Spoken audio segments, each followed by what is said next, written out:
আসসালামু আলাইকুম। আজকে দেখাচ্ছি অসম্ভব মজার চিংড়ি মাছ দিয়ে বরবটি ভাজি। আমি প্রথমে তেলের মধ্যে পেঁয়াজ কাঁচামরিচ দিয়ে একটু ভেজে নেব। তারপর আধা চামচ আদা বাটা, আধা চামচ রসুন বাটা দিয়ে একটু ভেজে নিয়ে আমরা সামান্য লবণ, হলুদ, মরিচের গুঁড়ো দিয়ে চিংড়িটা মাখিয়ে নিয়ে এর মধ্যে দিয়ে দিব।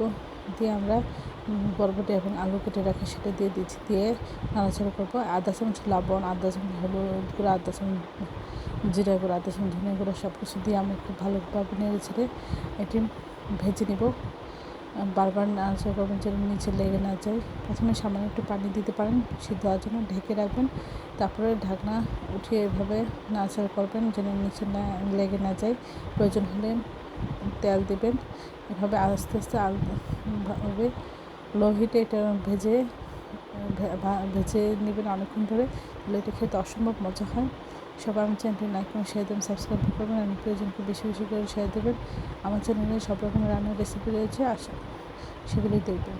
আর এই ভাজিটা অসম্ভব মজা হয়। সব কিছু ঠিকঠাক আপনার নামিয়ে পরিবেশন করবেন। প্রিয়জনকে একবার হলেও রেসিপিটা করে খাওয়াবেন।